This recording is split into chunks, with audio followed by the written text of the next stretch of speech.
Loud.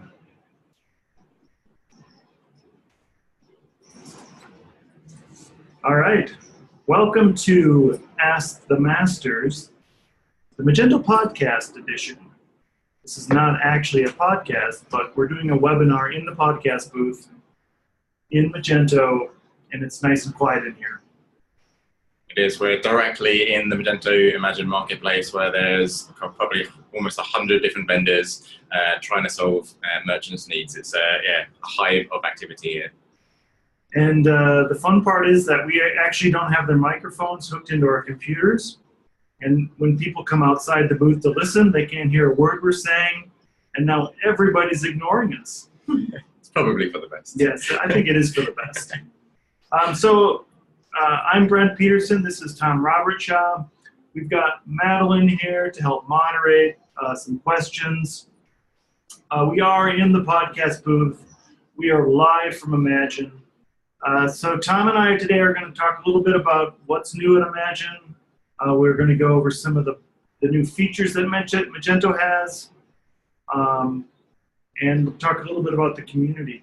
Yeah, a few highlights from the sessions as well. There's been so much content, so many different tracks, merchants, developers, innovations.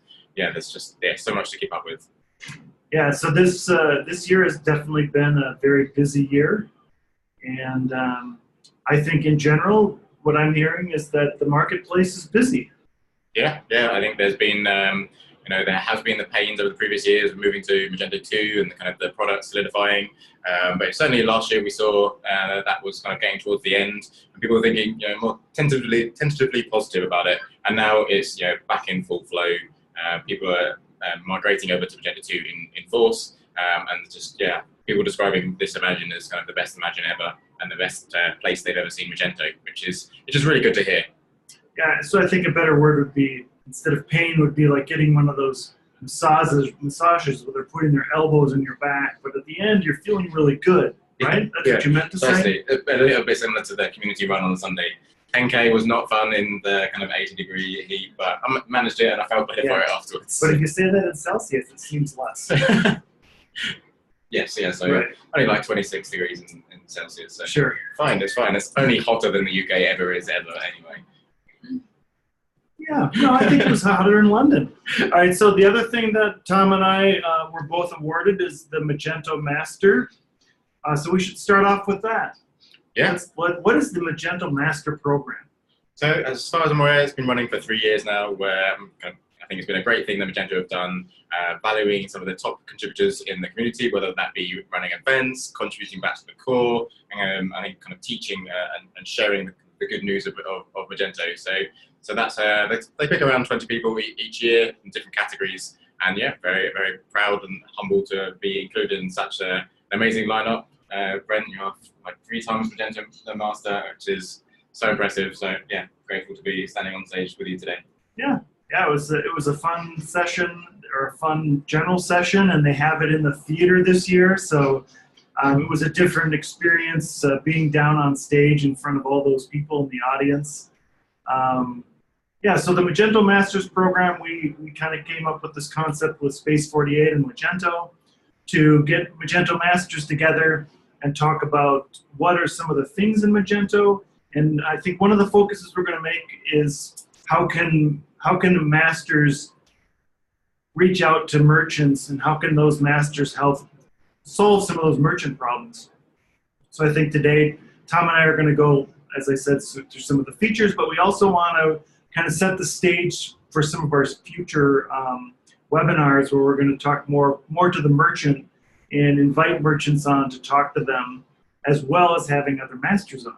Yeah, and it doesn't have to be a current master, because I'm anticipating that there will be a whole new batch of masters next year, and we're going to just kind of foster them into the next fun. I think that's one of the changes in the master program as well. There's been a lot of people that continue to do their amazing work. So like Brent have become masters multiple years in a row. I think they're going to go into this sort of hall of fame. And so next year we're going to get more kind of fresh faces become Magento masters, which is great to see. I think they mentioned that I was just going to go in the freezer. Oh, really? I don't know what that means. Well, as a British person in Las Vegas, the freezer sounds quite attractive right now. So this is our this is our first podcast / webinar, and let's talk about some buzzwords. Mhm. What are the things that you've seen happening in the Magento world that are hot right now? Obviously, the hottest term for Magento in terms of features and functionality they've been working on is their PWA project, PWA Studio. We've had some announcements. I'm sure there's more to come. I myself am in one of the panels on the topic tomorrow morning, so I'm really looking forward to that and discussing with the kind of the Imagine crowd, what their concerns or excitements are around it. But PWA is something that Magento announced last year at Magento Live UK, and they announced their partnership with Google, who have been kind of pushing this technology and concept forward. And while it can be a hard thing to describe because it's a culmination of everything kind of in the web right now, the pinnacle of what you can achieve. On a simple level, it's about creating websites that respond better when it comes to offline environments, responding more like an app would do, and getting that good customer experience that apps can provide that historically web just hasn't been able to keep up with. Now technology is updated, and a lot of that is now achievable. So still early days. A lot of the technology is brand new. Sort of Safari's releasing some of the technology only kind of in the most recent months. So still a lot to be experimented with. But that has been the big topic so far. Still a lot to see. But we know that Magento committing to the React and Redux ecosystem. But yeah, I'm really impressed by the team behind it. James Zetland, Andrew Levine, a couple of people that are here at Imagine that have been on the project. And I don't know, I think from my perspective, for someone that has experienced the Magento code base for many years, they've got a great attitude when it comes to making the developer experience fantastic, which ultimately is a win for merchants because things are going to be cheaper to build, cheaper to maintain, and we can get things done quicker. Cheaper to build. Clients like to hear that. Yeah, they do. They do. It's funny. Yeah, so I think P2B was sort of introduced at Mage Titans in Austin last year. Mm-hmm. James Zetland was there to talk about it, and it was just packed. You gave a talk there. Mm-hmm. What was that on PWA? That was about kind of by our experiences. So because there's so many different things in PWA, there is some stuff like that you would do as part of a new build, much in the same way as responsive, and then there's other things that you can actually kind of retrofit to your current site. And one of those things I talked about was service workers. And I won't go into the details of them today, but one of the things you can do is install one extension that kind of Meanby created at the time, which allowed it saved like a CMS page offline. So when a customer was browsing the site and they lost connectivity, where they went in a tunnel or something like that, and they browsed around, if they visited a site that a page they visited before, it would load instantly because the device would recognize they're offline. If they went to a new page they hadn't, it would just give you a branded store page describing that you've gone offline and what to do. Right, yeah, so I know that last night our room didn't get cleaned, so our service worker didn't work in our hotel room. Is that the same concept? Yeah, exactly the same. Yeah, where the service worker doesn't show up? Yeah, precisely. Sorry. One joke. So the topic, the PWA and the B2B topic came in today on my talk on B2B. And the idea of having a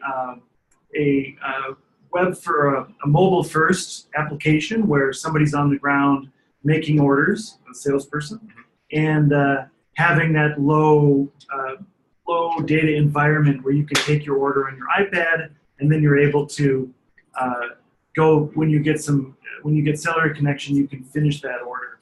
And I think it's a great solution for any business. Yeah, and I guess the idea is to get rid of loading screens where in apps they can be faster because they show the successful form submission even though they're actually kind of waiting for the request to go through, and that's something that we've never really been able to do in the web. Right. So it's great potential for perceived performance improvement as well as actual speed improvement. Yeah, even today I was on Amazon today on my phone, standing out here in the marketplace, looking at a product. Went to search for the next product, and I got a white screen, and 2 seconds later it said loading, and then still loading. But no, it was interesting because the traditional idea would have been give them a white screen and wait for it to load. Mm-hmm. But at least they had the nicety to give us a nice little message that said, hey, we're working on it. Yeah, precisely, and I think that's why Magento and Google are pushing for PWA, because it's about like having an experience when there isn't the connectivity. So and the splash page when you're opening an app and it's new, it's actually kind of doing all of its loading in the background, but you see the logo and it fades in, fades out as the UI loads, and you've got the navigation always there, regardless if you've got internet connection. So you might be able to kind of browse back.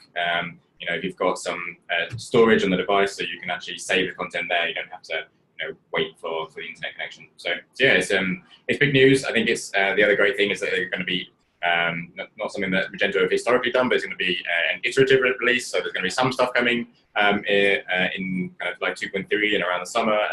There's some stuff that's already been released as part of like the Magento research team. So there's Magento research GitHub, where you can kind of get access to some of this early state of the code base, contribute back. But it's going to be on a separate release cycle to their main Magento as well. So we might be waiting for each year for big releases from Magento. That's not what we're going to be waiting for this project. So yeah, that's also a great thing to see.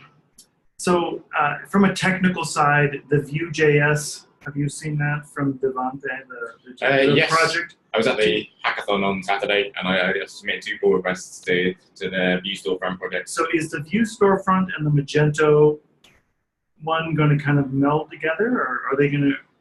Like, my worry is like, what are we going to choose as an SI? No, there is a big problem on the face of it, and particularly because they have chosen different technology stacks, that's going to be very difficult to kind of gain much in terms of code sharing. But there's a lot of experience to be shared, and I think that's the big thing.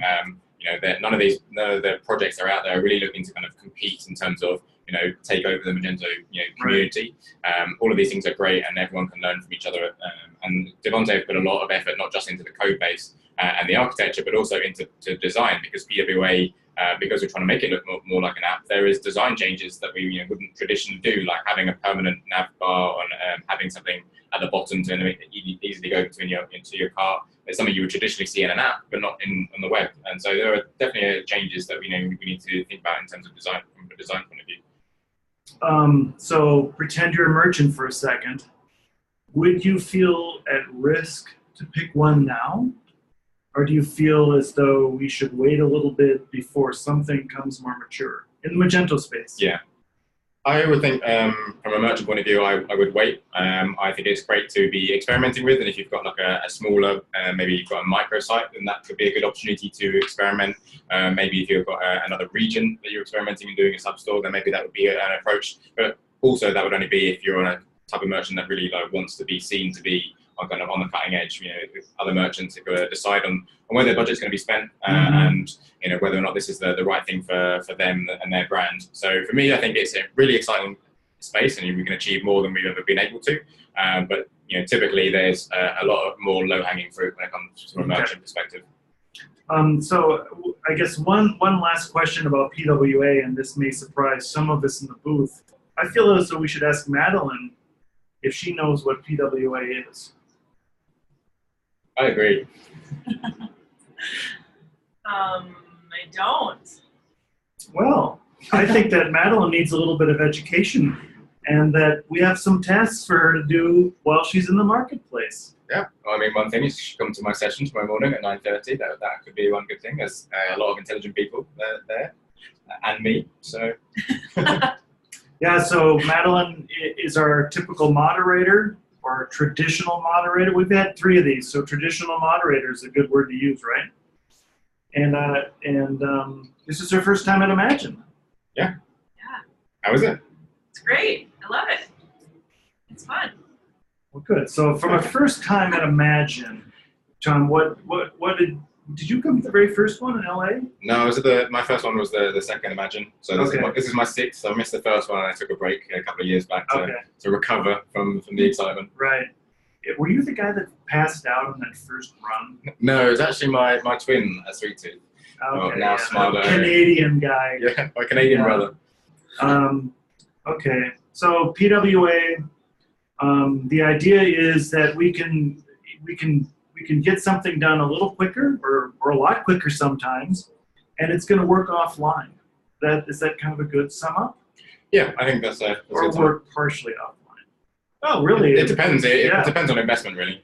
So you've got offline, you've got there, because the big thing from Google's perspective when they've been advertising is offline is almost easy. It's like the easiest next thing to do after online. The difficult thing is the middle case where your phone says that you have a connection where you really don't. Yeah. And so that's where PWAs work a lot better. And we know how frustrating that experience is. So anything that can help that would be great for merchants. Right. Got it. Okay. So the next buzzword that's been going around is B2B. Mm-hmm. And I remember last year, B2B was on the cusp of getting launched, and now it's live. It is. Yeah. So, have you used a module? I haven't myself. My colleagues at Space 48 have done their first build on B2B, so okay. it's still very new. But yeah, clearly a lot of people at the conference, there's a lot of B2B merchants are involved and presenting as well, sharing their experiences. And from what I can see, there's been, it's the biggest investment I've seen from Magento in terms of new features for years. So it's a massive project. Yeah, and I would say that this is the part that really sets Magento Commerce. It differentiates it from all the other platforms. It does seem to be an area that the other platforms are looking in. So it seems to be a massive area for e-commerce growth. Traditional B2B businesses, they're somewhat old-fashioned and not having the best e-commerce websites. Whereas now they're behind the curve, but realizing what they can achieve. And now we've got all that kind of core e-commerce functionality done and dusted. We can now look to create some more functionality for them and get them online. And I think some of the things with the B2B release, it's not that it's an off-the-shelf solution where B2B you're going to have to get up and running straight away, but they can, they've got a wealth of modules that they can kind of pull in which are relevant to them and then customize further. It's kind of how I've seen people use it. Yeah, and I think even the default version of B2B allows a merchant who wants to get online quickly and have a simple theme that allows them to start selling right away. Yeah. And you using if it's just quick order or it's reusable lists, there's a lot of features there that give them out of the box. And I guess I would agree that on the customization side, now we have a lot more APIs available in 2.2. Plus all those extra data points that you can use to connect to your other systems. Yeah, totally agree.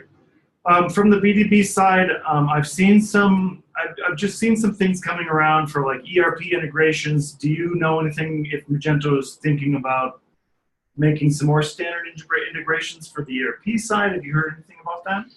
No, I haven't. I mean, they're moving in so many different directions. It's somewhat hard to keep up, but I think that ERPs is a big challenge, much like point of sale systems. They're historically very dated, hard to integrate with, and I think those systems within businesses is much harder to kind of renovate and improve that area. So I think it's going to be a key area going forward, and maybe perhaps like B2B has been a little while to catch up. Hopefully we'll see more of that when it comes to kind of there are newer ERP and point of sale systems out there. Maybe those will be the ones that kind of they go after for integrations. Right. Yeah, I think on the integration side, I don't see. I mean, I think there's so many ERPs that you can't build those all in. But I feel like now the available APIs give us a much easier path to connecting to something, and then you know how to build a module and how you can extend that module into a new API. And I think that extra functionality and then the way that Magento 2 is built gives the merchant a much easier path to, say, connecting some data point to some custom data point within Magento. Would you agree with that? Yeah, I would. Yeah, but I mean, from your experience with B2B, what's kind of the most impressive in terms of the features that's in that release? So I think the hierarchy on accounts is a great feature that people have been, sort of customizing and making. And now you can have one account that's the boss of all the people, and then all these sub accounts that are part of that, but have less rights than the main user. I mean, I think that's a great feature. The built-in quick order is another great thing. The quote system is really cool, where you can the end user can initiate a quote, and then you can negotiate that with the end user back and forth right from admin. So if you have a customer service agent, you could have a quote. You could be talking about price. You can reduce the price by a percentage. You could give them some special shipping. and then all those the negotiated pieces are part of that quote, and then you can send it back to them. And if they want to quote, they want to negotiate more. So Yeah. I think it's a really cool feature that's built in. And yeah, those two like massive pieces of functionality that would have been so expensive kind of to build ourselves. I know that our team has certainly done the kind of hierarchy and permission system, which is so important for enterprise businesses, B2B. you've customized it, or you used No, before, unfortunately, we built that functionality about 2 years ago. yeah, same with us. So yeah, glad that I don't have to do that again. Right, yeah. I think one area that is overlooked often in Magento Commerce, which formerly was Enterprise, is the segmentation. And if we look at customer segmentation, if we're going to combine B2B and B2C, we are now allowing an easy path to saying, okay, I know you, I know you're a B2B customer, I'm going to push you over to this side of the site, you're going to see a private catalog, you're going to get your own banners, your own pricing. I think that segmentation piece of it is something that is often missed in even a normal release of a commerce site. Yeah, definitely. I think customer segmentation, and I think kind of related to that and kind of targeting promotions of banners to different people is the kind of the whole the content piece that Magento did last year with the scheduling content functionality, so you don't have to be around to launch your new product sale prices and all your banners at midnight on Christmas Day. Right. Yeah. Absolutely. So I guess the last question on the B2B, we should probably ask Madeline. What does she know about the B2B portions of Magento? Business to business Yeah. You got it. relations. Good. Cool. Yeah. And Perfect. B2C is business to customer. Yeah. Customer. To customer. Perfect. Speaking of clusters, let's talk about cloud. Absolutely. Yeah. So I think they launched cloud 18 months ago or something, and now from the merchant side, I feel like cloud is it is the best solution for any merchant, because now you don't have to worry about your stack. You don't have to worry about the code that's within that stack. Mm-hmm. You only have to worry about your SI supporting the code that is customized. Yeah, it's that total platform, and I think it's fantastic from a point of view of there's so many technologies involved, not just like the hosting part of it, that it's got lots of best-in-breed tools sort of baked into the offering. So you've got your New Relic for monitoring, you've got Fastly for your CDN, and kind of that sort of varnished implementation. So yeah, and then Platform SH, I mean, the whole other sort of groundbreaking feature is being able to click a button and have a new version of your code base deployed to a staging site and being able to share with other team members, within like 5 minutes, which is just phenomenal. Yeah, I mean, I think our developers at Magento love that part of it. The workflow that you are then enabled to use that allows you to create a branch, and that branch can create its own website. And now you are able to give that website, you can let your clients see it. And I think by default, you get something like 8, you can create 8 different versions of your dev site. Yeah, it's a great tool, and it's something, again, I think something that we created on Docker, like ourselves, to be able to have like multiple staging environments for your different branches of code, because we're always working on 5 to 10 different tickets, and you don't want one to block another. So if you can go through that approval process and get things out as soon as possible, it means we can continue doing deployments on a almost daily basis. Right. Yes. And the deployment, I think it is quite quick. Have you experienced the deployment side of things? No, my experience is fairly minimal with like cloud day to day. I think like it's pretty much as quick as it can be on cloud. So Magento 2 is a slightly bigger beast when it comes to the deployment process than we were previously familiar with Magento 1, all for good reasons, but it takes a little bit of time. But that's again another area that Magento we continually to iterate upon and improve in more recent releases as well. So I actually have a really good use case to share, where we had a feature that we wanted to show the client, and one of our techs was able to spin up a new environment, give him the feature in the way he wanted to see it, and we could demonstrate the client all within 30 minutes. That's So we had a category page that he wanted to see in a different way. Yeah. And we were able to get off the phone, bring up this new branch, and he could deploy it from his local, and the client could see it almost instantly. Yeah, I think the big thing about that is because the biggest challenge as an agency working with a merchant working with agencies is you spend your time trying to reduce the assumptions and misassumptions that are made. Because a lot of the time it's not necessarily bugs that are the problem, but it's just not quite what the client wanted, and that communication piece where this functionality without any dev time on our part means that we can actually kind of do rough features much more quickly, get them out there and get the client to review it. Before we spent the 5 days building the entire feature perfectly and getting the code reviewed, we can actually go the other way around and do staging very early on in the process, get that review process started, and hopefully wasting less time in the process. Yeah, so if we just back up a second, and for anybody that's watching who doesn't, who's not familiar with continuous integration, I feel like the cloud forces the SI to use continuous integration. And so from a merchant side, what that means is you are going to have a developer working on their local environment on a version of the code, and they're going to push that code up in the development environment. So say you wanted to do some QA and then have your client look at it, that's what we would call dev. Yeah. And the next step would be staging.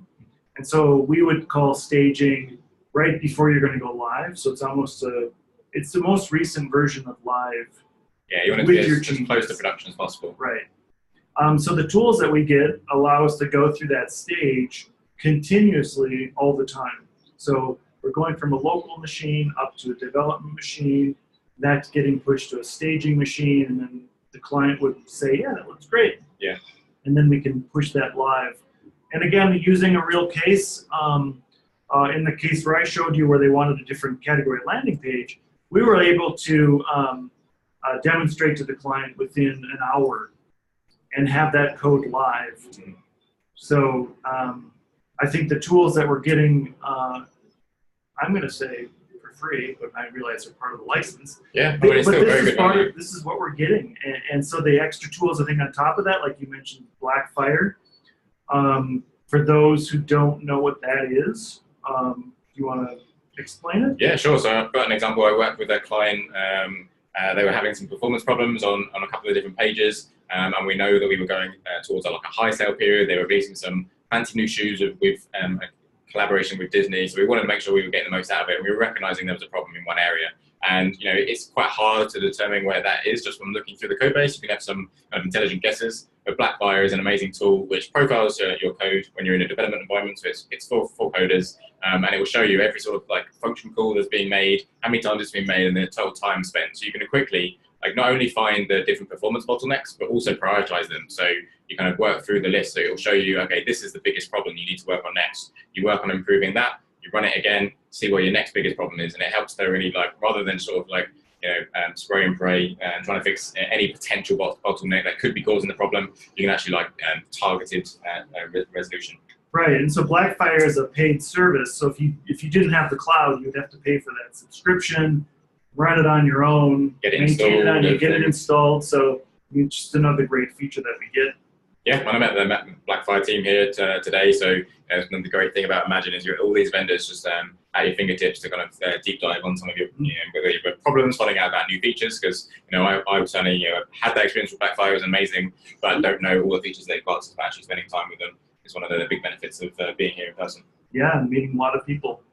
So I guess the other thing from a performance analytics standpoint, we get New Relic. So New Relic for us has been great because you can look at either app load times, you can look at page load times. It gives us a lot of that sort of code up functionality, where maybe Blackfire would look more at the performance of the code itself. The New Relic would be looking at how is that code performing against the entire stack. Would you agree with that, or how would you differentiate the two? Yeah, I certainly think the Blackfire is more suited to development environments, and you kind of load one page and see what the worst thing about that page is. But that's when it only come from like one person loading one page. New Relic is much more about, okay, when thousands of people visit the website and they're visiting all the different pages, what is the worst thing that's going on? What is the thing that's slowing down the site? Because obviously one page could be a bottleneck on say the database, and that like causes a problem for every other page. And so that's where I see kind of New Relic slightly different. Yeah. So again, a real world example. The page that we loaded, the perception of the page when it was loading really slow, and this slow load page started recently. A New Relic, because it's historical, gave us the look back over time, and we were able to see, well, actually the page is loading at the same time over time, and there really wasn't any difference. Yeah. But we were able to dig down and find out, oh, there's a query that's happening in this little portion, and that query, when hit in a certain way, loads slow. Yeah. So the other feature of New Relic is that it has some more front-end monitoring, whereas Blackfire is much more the kind of the server-side code.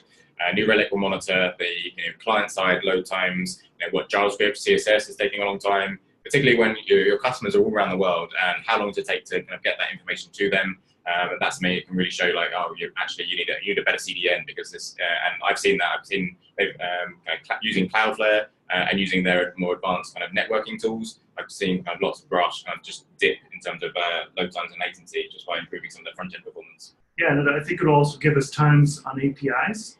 Like, yes. Well, how long is your timeout to something else? And I know we've been able to learn that the slowness isn't actually a Magento problem. It's your third party that we're waiting for data to get synced. Totally, yeah. I've been able to kind of go direct to that source. So we've had clients where we found that actually it's FIFO that is slowing down the page load. The request is taking 5 seconds, and maybe that's a short-term thing, or maybe it's a long-term thing. You can then discuss that with your account manager. And again, like all of these tools, while it can be a bit painful to go, oh, I've got to find another $100, $200 if you're buying them outside of cloud per month, but they save so much in terms of development resource. It's really worth investing in. Yeah, good. Yeah.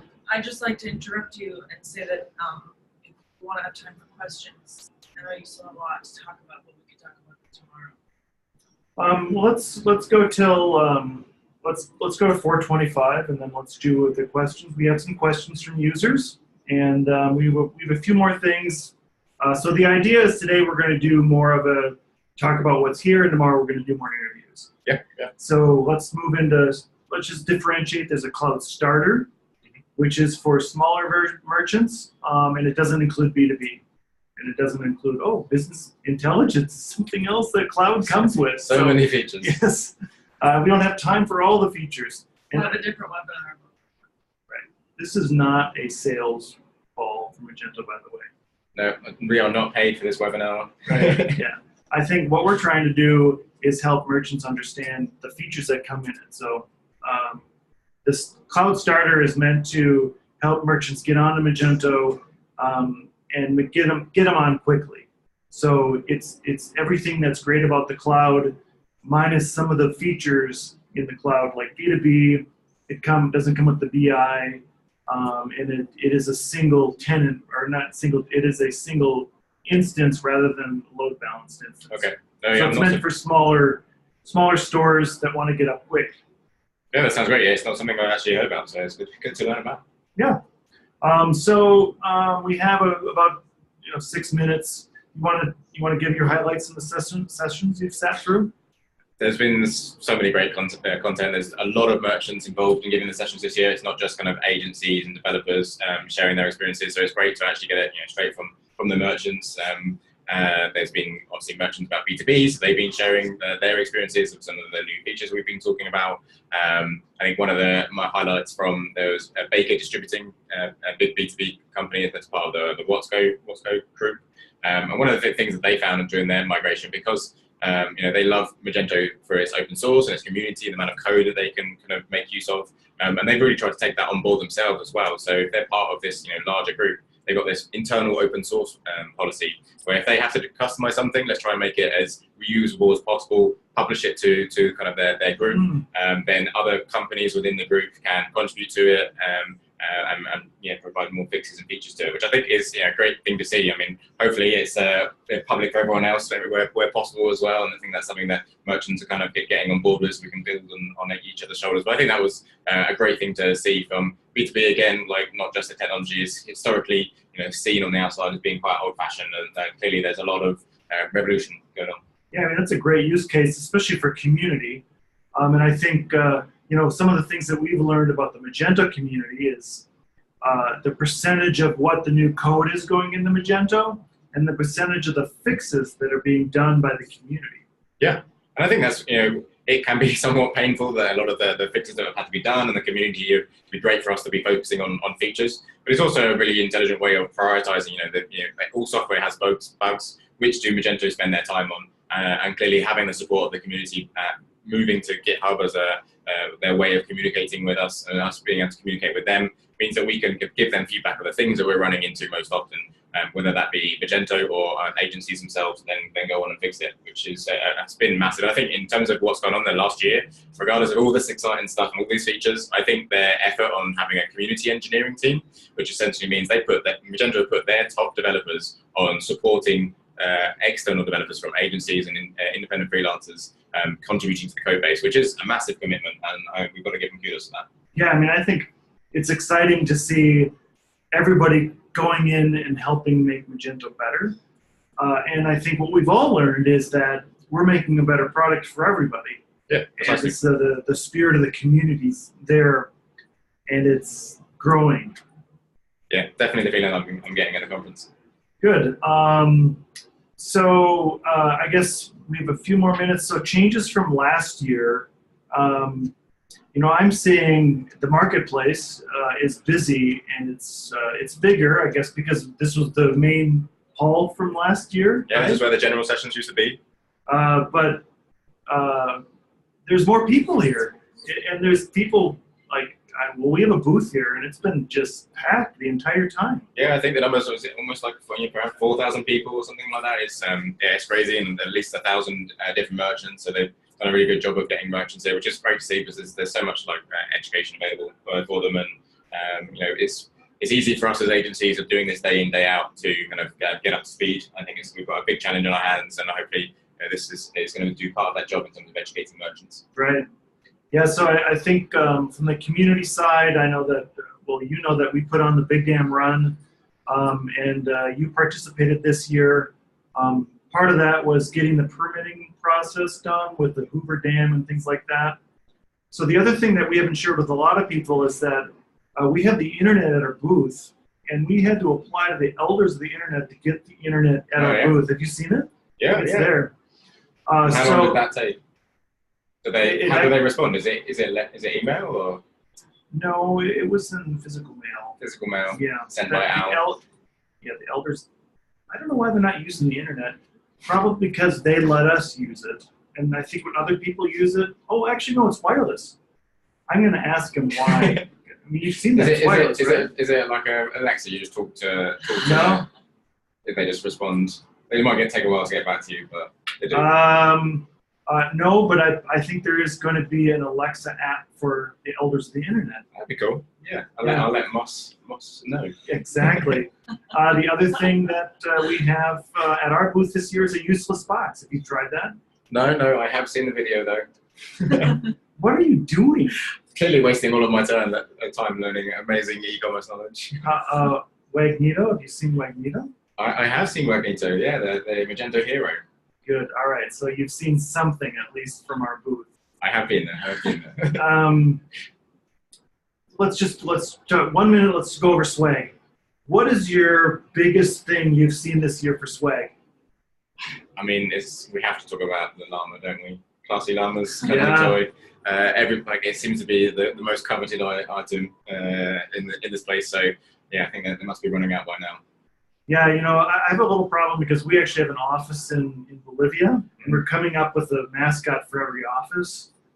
And the llama is one of the animals in Bolivia that we can't use now. Well, it's not some of they've trademarked the llama though. So. Well, we are going to try to license it. Okay. Yeah, for Bolivia. You're going to the elders of the llamas to get that sort of approval? Well, no, the elders of the internet is for the internet. No, elders of the llamas, it's just the different elders. I don't know what you're the same elders. cool. So let's move on to questions. Thanks for I mean, I saying think the last thing, so socks. Have you noticed everybody has socks this year? Yeah, I'm saying What is that?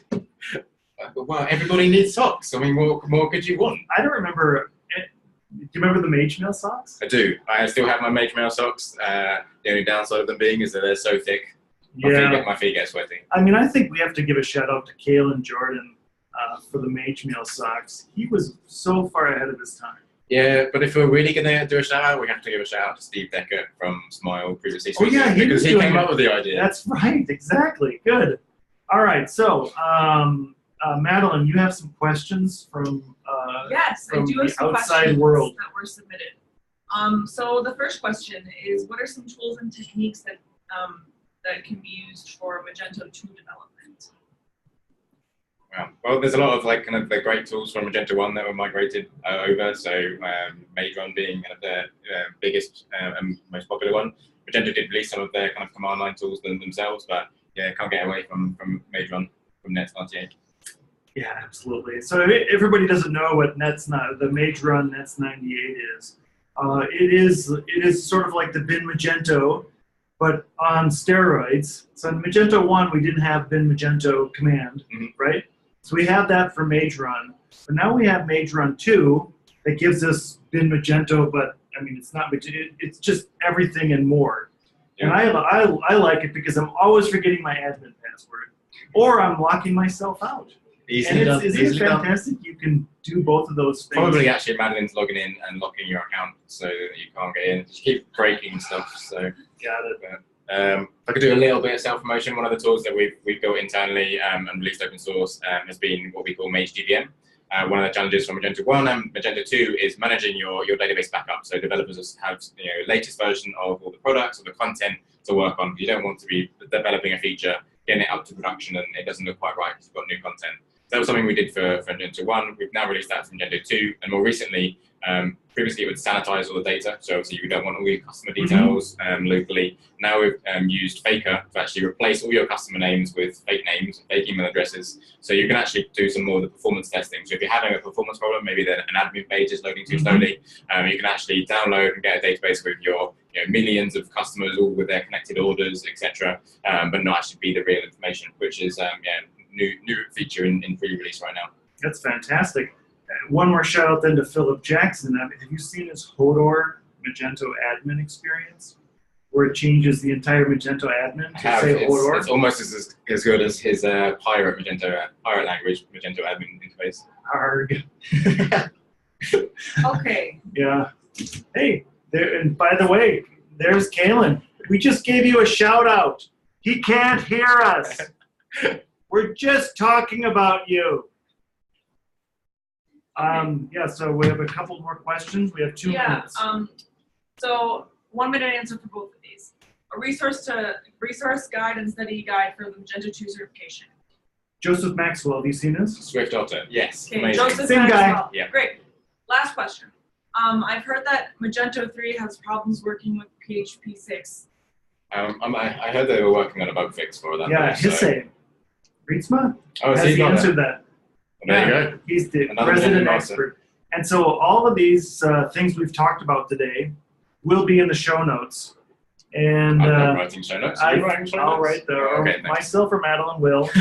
And I feel like this one, this episode won't be firewalled. We should insist that Space 48 just makes this one public. Yes. Release it. We're gonna edit it. Let it fly away. Yeah. We're going to edit it like normal, so they always cut out my funny jokes. Cool. And they just leave the that was Tony and John insisted on that. Yeah, that's understandable. Gotta have some censorship. Right. Oh, and wow. I know that Tony is always a little worried about what I'm going to say. Yeah, also understandable. Well, thanks very much. I think this has gone pretty well. I think we could do about 3 more, talking about all the awesome Magento cloud features. Actually, we had a list. This was completely unscripted. And I think 3 or 4 days ago, they were said, hey, do you want to use the podcast booth? And here's your time. Oh, by the way, we're doing another one tomorrow. Yeah. Can't wait for tomorrow. Got all get some more masters in here. Get some different opinions about what's going on this week. I think there's so much to talk about. Madeline, do you want to close with anything? No, just join our webinar tomorrow. Great. Thank you. Thanks. Bye, everybody. Okay, I have to be so bad.